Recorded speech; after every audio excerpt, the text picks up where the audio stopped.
Ya con el anuncio de Splatoon 3 y una vez digerida esta extraña realidad, hay una pregunta existencial que muchos splatoneros nos seguimos cuestionando, y esa es: ¿realmente Splatoon 2 le quedaba más vida? El día de hoy les tengo un tema complementario, ya que entrelaza dos temas recientes de los que hemos hablado, que son los salmones y la existencia de Splatoon 3. Y es que son de esas cosas evidentes, pero que de alguna manera cuesta un poco hablar. Así que he decidido plasmárselos en forma de un tema ya más digerido, y con el fin de que podamos platicarlo más agustín en esta nueva sección a la que yo titulo Juegos que jamás llegarán. Y en esta ocasión nuestro estelar será la Salmon Expansion. ¿De dónde proviene ese nombre?, se preguntarán algunos. Sí, sé que suena como una de esas reimaginaciones fumadas por parte del fandom, pero si sonó bastante en la comunidad en su momento, fue por algo. Y mucho tiene que ver la forma de cómo trabaja el equipo de Nogami,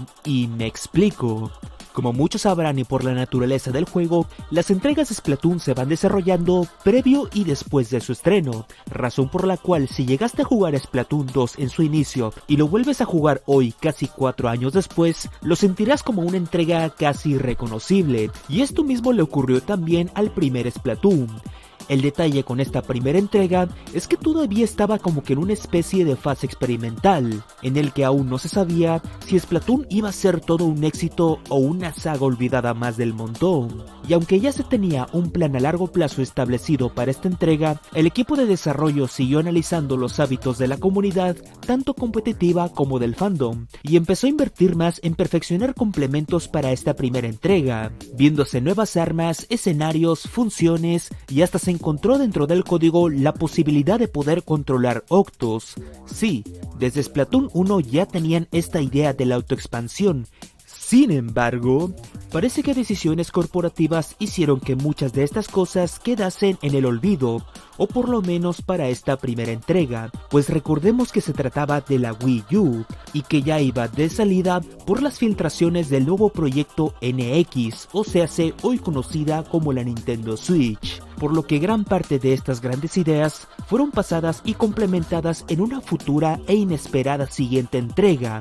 Splatoon 2. Dejando un poco en el olvido la primera gran entrega que nos trajo esta saga, con tan solo 2 grandes actualizaciones, muy pocas a comparación de su segunda entrega que tuvo 5. Y debido a que el desarrollo fue muy fugaz, el equipo se enfocó mucho en innovar y mejorar mecánicas para que el título sea más merecedor de ese 2 y no un Splatoon Deluxe. Así que estas nuevas armas, escenarios, secundarias, especiales, 2 nuevas presentadoras y un modo historia decentemente estándar fueron añadidos para presentar el Splatoon 2 Direct, para decir que sí, Splatoon 2 es un juego nuevo. Según palabras de los desarrolladores, se decía que se buscaba que la historia y los personajes tuviesen un trasfondo más profundo para la segunda entrega, en el que involucrara más a nuestras nuevas protagonistas Perla y Marina, y la introducción de esta nueva raza jugable que eran los Octos. Pero dado los tiempos de lanzamiento del nuevo hardware, o sea,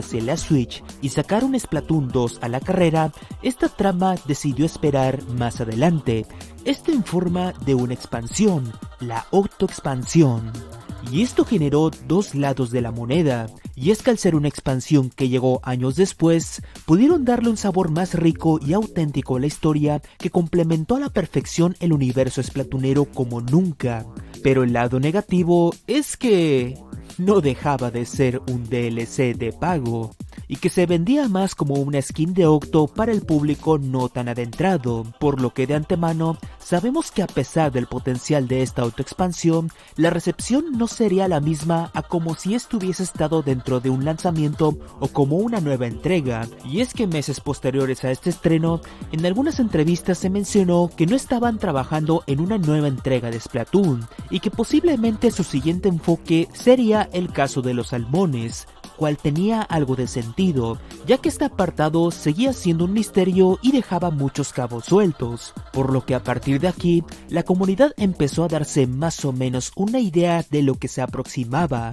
Y por si esto fuera poco y para rematar, para celebrar el inicio del 2020 se lanzó una imagen de celebración adornado con salmones, en donde de manera casi inmediata la comunidad encontró un mensaje muy claro, que se trataba de una señal de auxilio, lo que casi confirmaba que sí, algo relacionado a los salmones se aproximaba este año, el 2020. Y ya con ese número sabemos el por qué posiblemente no ocurrió nada, o bueno, más o menos. Definitivamente nadie se esperaba las pérdidas y las medidas extremas de trabajo de este año que causaría la pandemia. Muchos videojuegos se retrasaron, muchos eventos se cancelaron, otros siguen pospuestos y definitivamente Splatoon 2, a pesar de que ya estaba por así decirlo terminado, parece que también sufrió las consecuencias de esto, pues durante este año ocurrió algo que nadie se esperaba, y era el regreso de los Splatfest, después de que se dijo que ya no habría más Splatfest. Como que tratando de mantener viva esta entrega, pues algo más se iba a venir más adelante. Por lo que definitivamente el 2020 se tenía una clara intención de hacer algo nuevo con Splatoon, pero desgraciadamente el año iba de mal en peor. Esto podría haber sido una nueva expansión, una nueva gran actualización, un nuevo gran evento o una nueva entrega, cosa que esto último era lo que menos nos esperábamos para este año. Pero si nos esperábamos un año más, a lo mejor esto podría subir un poco más la probabilidad, y en el 2021 ocurrió.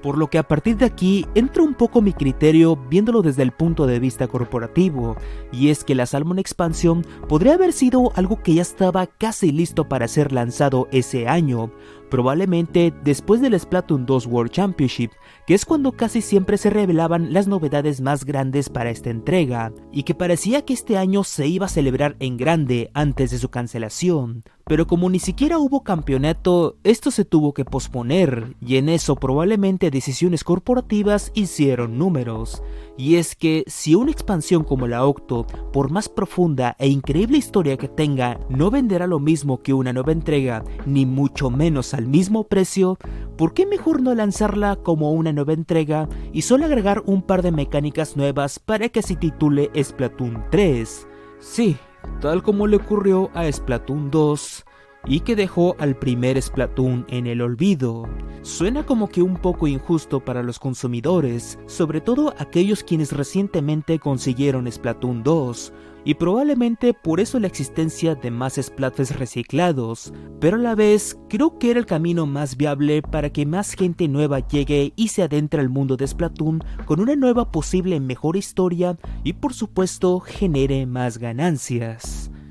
Esto es algo que me ha puesto a pensar mucho, más que nada porque aún me sigue pareciendo alucinante la existencia de Splatoon 3, pero si lo vemos por el lado de los números tiene un poco más de sentido, pero como siempre me es importante compartir estos pensamientos con ustedes para poder tener otro punto de vista, y es por eso que aquí es cuando te pregunto, ¿crees que la Salmon Expansion haya sido fruto de la existencia de Splatoon 3? ¿Te hubiese gustado ver esta nueva historia en Splatoon 2 o crees que fue buena idea plasmarlo en una nueva entrega? Te invito a dejar tus reflexiones en la caja de comentarios. Y ya sabes que estaremos al pendientes de más de esta hermosa enfermedad llamada Splatoon.